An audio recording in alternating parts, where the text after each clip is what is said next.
I'm William, and for most of my marriage, I believed that love could make everything better. I loved my wife, Laura, from the very beginning. As soon as we got married, I made it my goal to be the greatest husband I could be.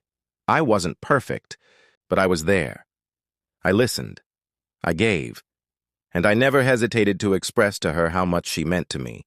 If there was ever an issue, I thought we could discuss it and find a solution, because that's how marriage is meant to work, a partnership, two people working through things together. But let me tell you something, belief doesn't mean a damn thing when the other person has already checked out. Laura started pulling away gradually. She wasn't as affectionate as she used to be. She avoided sitting too close to me on the couch. Our conversations became shorter, almost like she was just going through the motions. And then, there wasn't any intimacy. She always had an excuse. She was tired. She wasn't in the mood. She had a headache. I didn't want to be that guy, the one who pressures his wife. So I backed off, assuming she was just going through a rough time and needed space to figure things out. So, like an idiot, I did the only thing I knew how to do. I loved her harder. I planned dates. I surprised her with little gifts. I told her how beautiful she was, how much I appreciated her. I tried to remind her that whatever she was going through, I was there for her. But the more I tried, the more she pulled away. It was like trying to hug a shadow. The closer I reached, the further she slipped from my grasp. That's when I started, asking myself the question I never thought I'd have to ask. How does a happy marriage turn cold overnight? One night I finally decided I couldn't ignore it anymore. She had barely said a word to me all day. I turned to her, my voice steady but firm. "What's up, Laura?" I asked. "You haven't spoken to me in weeks. You don't even look at me the same way.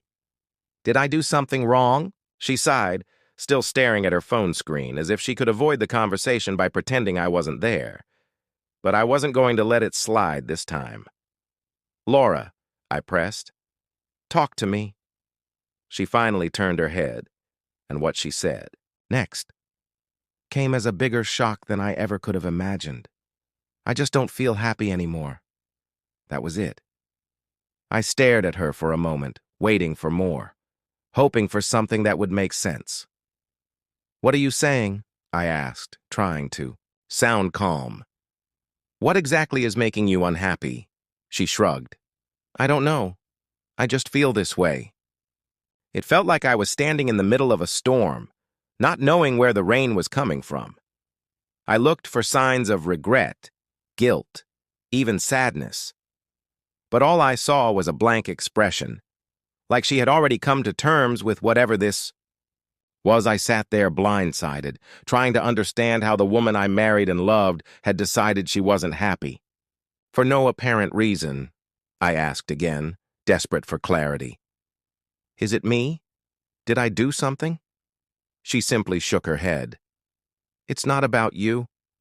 I just feel like something is missing."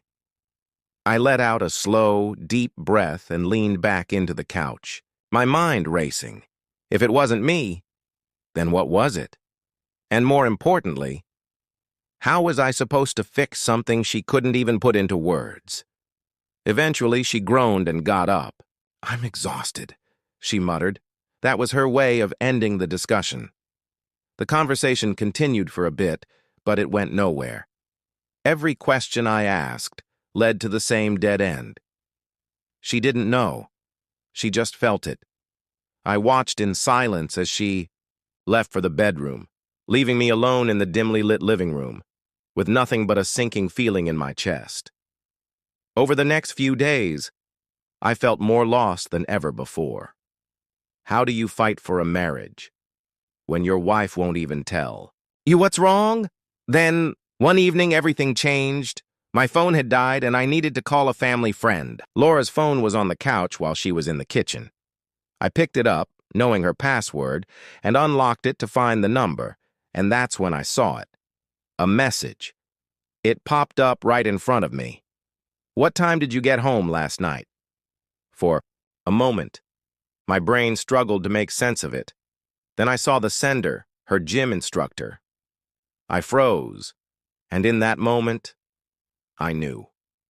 I replayed everything that had happened over the past few months. The distance, the excuses, the late nights. I had been so blind, but not anymore. And that was the moment I decided I was going to get my revenge. Laura had informed me, after returning home late, that she had gone to see a friend of hers that I knew. She had even called her by name, but this message didn't fit that account. I tapped the chat, but when I opened it, there was just that one message, no back-and-forth exchange, no context, and no reason why her gym teacher would need to know when she arrived home.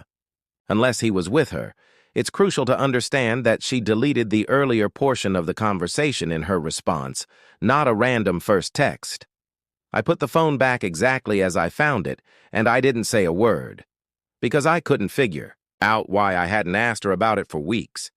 I had been pursuing her, trying to figure out why she had become so aloof, and I had been going to great lengths to fix something that wasn't broken, because the issue wasn't me. She wasn't unhappy with our marriage. She was just happier somewhere else, and she needed an explanation or something. That night, after I saw the message from her gym instructor, something inside of me changed. I stopped wondering why she was acting this way.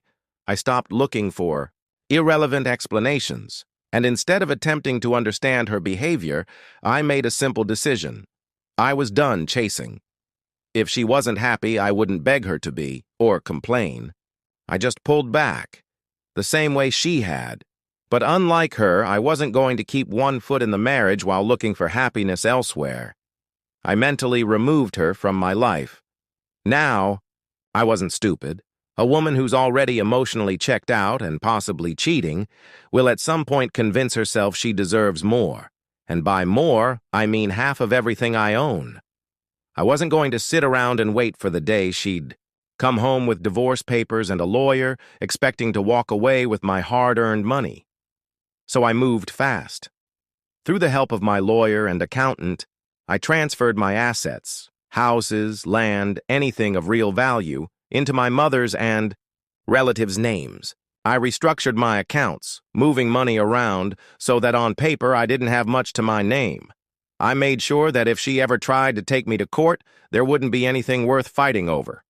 To the world, I was now a broke man, but in reality, I was just a man who had secured his future. With that taken care of, I adjusted my mindset. I no longer saw her as my wife. The woman in my house was just a roommate. I barely spoke to her. I stopped waiting for her to come to her senses. I stopped caring whether she stayed out late or lied about where she was. As far as I was concerned, I had already lost her. Since she was no longer a part of my future, I started living like she was no longer in my life. At first, I just needed to clear my head. I'd go for long drives, sit alone at a cafe, just watching people. Then I started talking to strangers, to women, to anyone who wasn't Laura. And you know what? It felt good. I had spent so long trying to prove my worth to someone who treated me like an option that I forgot what it was like to be seen, to be wanted. So I let myself enjoy it. I flirted. Nothing serious, just casual conversation. But for the first time in a long time, I felt like a man again. Laura noticed the change almost immediately. She wasn't used to me being unavailable. Before, I was always there, always trying, always making sure she was okay. But now I'd come home late, without explanation. If she asked, I'd just shrug. If she wanted to talk, I'd keep it short. I wasn't rude, but I wasn't interested either, and I could see it was bothering her. She'd watch me from across the room like she was trying to figure me out, like she didn't recognize the man in front of her. The power had shifted. Before, she was the one pulling away, leaving me desperate and confused. Now it was me who didn't seem to care, and she hated it. I could see it in the way she suddenly tried to make small talk. The way she lingered in the doorway when I got ready to leave.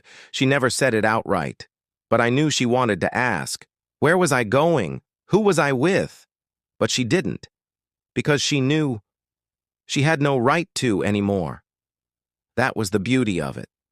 She had spent so much time making me feel like I wasn't enough, and now, for the first time, she was the one feeling unwanted. One morning, I woke up to the sound of Laura's voice, shrill and furious. At first, I thought I was dreaming, but when I turned over, she was standing at the edge of the bed, holding something in her hand, her face twisted in rage. It took me a second to process, but then I saw it, an unused condom. "You've got to be kidding me," she spat, shaking it in front of my face. "So now you're sleeping around? Is this why you don't care anymore?" I sat up slowly, rubbing the sleep from my eyes. If this had happened months ago, back when I still cared, I might have panicked, scrambled for an explanation, tried to calm her down. But now, I just laughed, in pure disbelief. I leaned back against the headboard, looking up at her, completely unbothered. "You've been sleeping with your gym instructor." Laura didn't respond. Her lips were slightly parted like she wanted to say something. But she just stood there. I spoke, my voice calm. "I never complained. So why are you upset that I'm maintaining the same silence?" Her rage was abruptly stripped away and replaced by something else. Shock. And then, fear. She had never seemed truly taken aback before, but she wasn't expecting me to be ready for this moment. I observed her thoughts, frantically trying to find a way out, an excuse, a way to turn this back on me. But nothing materialized, and I wasn't going to help her. Instead, I delivered the next blow. I've been mentally prepared for divorce. I stood up, my tone casual. "I'm just waiting for you to file." Her breathing became shallow. She realized the game had changed. I wasn't playing anymore. Then I hit her with the final nail in the coffin. "Oh, and don't expect a dime. The house isn't in my name. My bank accounts? You won't see a penny." Her mouth opened slightly as she clutched the condom packet as if it meant something. But I didn't care. I left her standing there and went to the kitchen for my morning coffee.